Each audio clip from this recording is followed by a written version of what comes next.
بعض صاحب کا خیال ہے کہ بیعت بالخصوص کسی مرشد کامل کی افادیت کی حامل ہے اور بعض اسے لازمی قرار دیتے ہیں۔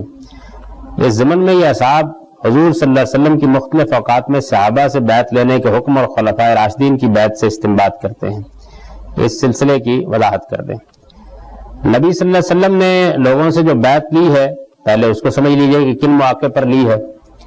ایک تو رسالت پاک صلی اللہ علیہ وسلم نے لوگوں سے دین اور اسلام پر بیعت لی ہے، یعنی دین کے جو احکام ہیں۔ بیعت کیا ہے؟ بیعت کا مطلب یہ کہ عہد دیا ہے لوگوں سے، اور قرآن مجید میں بھی ذکر آیا ہے، اس کا سورہ ممتحنہ میں بھی یہ بیان ہوا ہے کہ رسالت میں آپ صلی اللہ علیہ وسلم کو حکم دیا گیا بلکہ کہ جو لوگ ہجرت کر کے آ رہے ہیں، بالخصوص جو خواتین آ رہی ہیں، تو مدینے میں آباد ہونے سے پہلے ان سے بعض باتوں کا عہد لے لیا جائے تاکہ اس سوسائٹی کے اندر کوئی خرابی پیدا نہ ہونے پائے۔ تو عہد دیا رسالت میں آپ صلی اللہ علیہ وسلم نے۔ یہ بھی معلوم ہوتا ہے کہ بعض مواقع پر کوئی شخص آیا ہے اور اس نے آ کے دین قبول کیا اور وہ جانا چاہتا ہے تو آپ نے اس سے بعض باتوں کا عہد لیا۔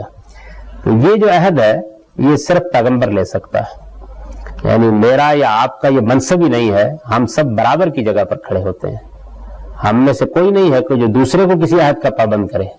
یہ اللہ کا پیغمبر تو بہرحال خدا کے سفیر اور نمائندے کی طرف سے کھڑا ہوتا ہے، وہ اسلام پر، اسلامی تعلیمات پر عہد لے سکتا ہے۔ چنانچہ یہی وجہ ہے کہ بعد میں کسی صحابی نے کسی دوسرے سے یہ عہد نہیں لیا، یعنی خود صحابہ کرام جو دین کا معیار ہیں انہوں نے اپنے عمل سے یہ بات ثابت کر دی کہ یہ چیز رسالت میں آپ صلی اللہ علیہ وسلم کے شاہ نشان تھی، نہیں لے سکتے تھے۔ اللہ کا پیغمبر ہے زمین کے اوپر اور وہ کسی موقع کے اوپر عہد لیتا ہے اور خدا کے حکم کے تحت عہد لیتا ہے، وہ حکم قرآن میں بیان ہوا ہے، ٹھیک ہے، لیکن یہ میرا یا آپ کا کسی اور کا کام ہی نہیں، بلکہ یہ بڑی جسارت کی بات ہے کہ ہم میں سے کوئی شخص دوسرے سے عہد لے اس بات کا۔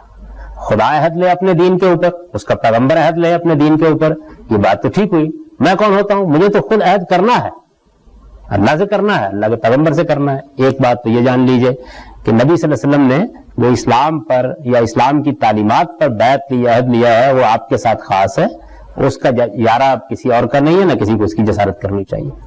دوسری چیز یہ ہے کہ رسالت میں آپ صلی اللہ علیہ وسلم جب حکمران ہو گئے، یعنی جب آپ کو حکومت حاصل ہو گئی یثرب میں، تو تب آپ نے لوگوں سے سمع و طاعت کی بیعت لی۔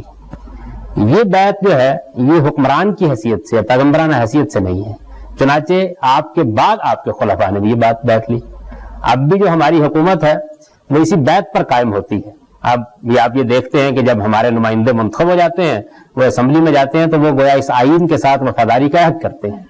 یہ وہی چیز ہے، آپ ہاتھ میں ہاتھ دے کے عہد کر لیں، آپ ایک خلق پڑھ کے عہد کر لیں، اسی طریقے سے آدمی اس عہد کا اقرار کرتا ہے۔ تو حکمرانوں کو حق حاصل ہے کہ وہ اس عہد کا مطالبہ کریں، اور یہ خلفائے راشدین نے بھی لیا، لے سکتے ہیں، یعنی کوئی لازم بات نہیں ہے، چاہے تو لے سکتے ہیں یہ عہد۔ تو یہ بیعت سمع و طاعت کی جو ہے یا خلفائے راشدین نے لی ہے، یہ صرف حکمران لے سکتا ہے۔ مسلمانوں کی حکومت کے منصب پر فائز آدمی کیوں لے سکتا ہے؟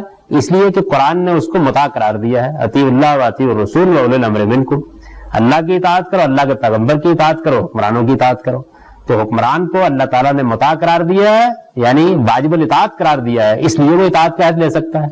مجھے یا آپ کو کسی کو واجب الاطاعت قرار ہی نہیں دیا، یعنی ہم میں سے کوئی آدمی تو درخواست کرے گا دوسرے آدمی سے کہ میری بات مان لو، بس اس سے زیادہ کیا ہو سکتا ہے؟ تلقین کرے گا، نصیحت کرے گا، لیکن یہ کہ ہمیں واجب الاطاعت نہیں اللہ تعالیٰ نے قرار دیا کہ ہم دوسروں سے اس کا عہد لینا شروع کر دیں۔ تو یہ بیعت بھی کوئی اور آدمی نہیں لے سکتا۔ نبی صلی اللہ علیہ وسلم نے جب اس حکومت کے منصب پر فائز ہوتے ہوئے کوئی سریہ بھیجا یا کسی موقع پر جہاد کا موقع آیا تو آپ نے لوگوں سے جہاد کی بیعت لی یا لوگوں سے ثابت قدمی کی بیعت لی۔ یہ مسلمانوں کے حکمرانی کی حیثیت سے، اور مسلمانوں کا حکمران جب چاہے مثلا فرض کی جنگ درپیش ہے تو کسی خاص دستے کو بھیجتے وقت حکمران چاہے تو یہ بیعت یا عہد لے سکتا ہے۔ تو یہ چیزیں جو ہیں یہ ہیں، ان میں سے کسی مقام کے اوپر بھی اب ہمارے لیے کسی بیعت کی گنجائش نہیں نکلتی۔ تو اس وجہ سے جو لوگ اس طرح کی بیعت کے دعوے کرتے یا یہ بیعت لیتے ہیں وہ اپنے آپ کو ایک غلط جگہ پر کھڑے کرتے ہیں۔ اس طرح کے برخود غلط لوگوں کی اصلاح کرنی چاہیے اور ان کو بتانا چاہیے کہ اپنی جگہ پر رہیے، آپ عام انسان ہیں، آپ کو یہ حق حاصل نہیں ہے کہ آپ لوگوں سے ایسے مطالبے کریں۔